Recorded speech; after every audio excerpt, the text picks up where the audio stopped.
Let's bring in tonight's political panel. Republican strategist Matt Whitlock, Democratic strategist Robert Patillo, and Judicial Watch President Tom Fitton. All right, guys, I want to play this quick bite. This is Pete Hegseth, and people are talking about whether or not he could do the job, how qualified he might be for the job. He certainly was confident. Listen to this, get your reaction on the other side.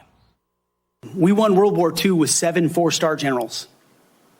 Today we have 44 four-star generals. It's time to give someone with dust on his boots the helm. A change agent. Politics should play no part in military matters. We are not Republicans.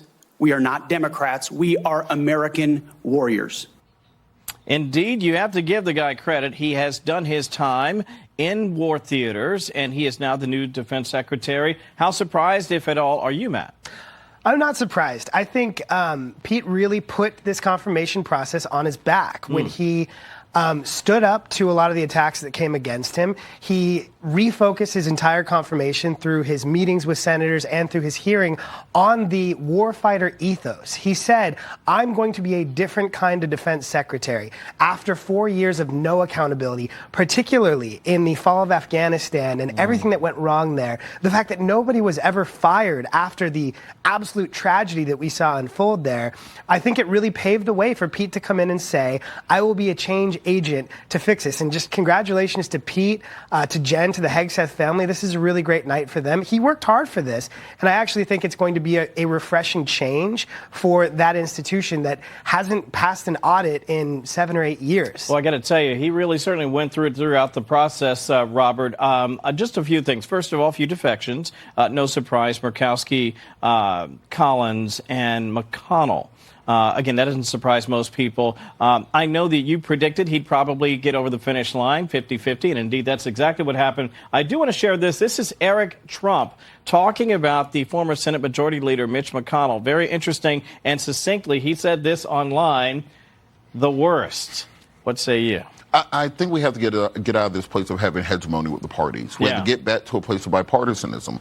We are pushing each other further and further to the extreme where it's just a blunt force trauma, head versus head, power versus power. Instead of saying, well, maybe we should have nominees for both parties that can get 2 or 3, 4 or 5 senators on each side, and maybe we can come to a middle ground agreement. I think the more that we put Americans at loggerheads against each other and simply say whoever can win the arm wrestling match, that's why we get government by continuing resolution as opposed to actually passing real budgets and getting big things done. You know, Robert makes a good point, Tom, and I think Matt mentioned it too. Listen, if you're not passing your audit, something's going on over there. But I do think it begins with having the proper leadership. A lot of people at the Pentagon feel very strongly that Pete Hegseth is the right man for the job right now. I mean, he was a combat guy 3 minutes ago, practically speaking. I know it's been a few years, but it's very unusual. You know, I'm happy for his family as well. I'm happier, I would say, for the troops who are in a desperate need of morale boost after 4 years of woke abuse by the Biden generals and Lloyd Austin. It's been a disaster for recruiting. In our military academies, they're being force-fed this woke racism, this anti-Americanism that's designed to alienate our troops from the America that they're supposed to be defending. So his presence alone, he may not even have to do anything other than be there and stop DEI.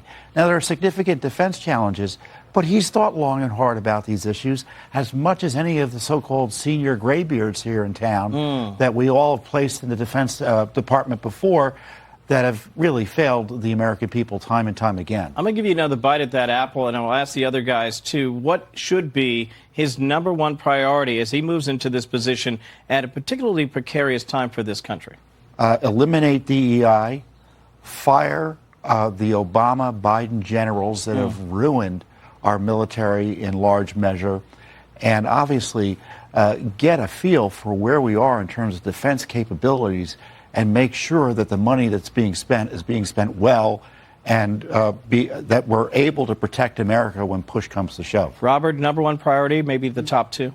I really thought that we would get some more policy out of this. Are we going to a Bush doctrine, a global doctrine? I would like to know what his doctrine is. We have Russia, which if they are able to take the southern part of Ukraine and move into Odessa, they will be moving directly towards Transnistria in Moldova, which is a Russian exclave. What is your plan to prevent that from happening? When you're dealing with the Straits of Malacca and we have the Chinese trying to build a new network to bring bring in fossil fuels to power their economy? How do we keep those strategic alliances in that region? As the Philippines and Taiwan prepare for the naval expansion of China in the South China Sea, what exactly are you going to do to build up U.S. armed forces and our naval presence? Because it takes us 10 years to build an aircraft carrier. It takes China 18 months. Right. I would like to hear about that more so than getting rid of DEI. I would like to know, what are you actually going to do?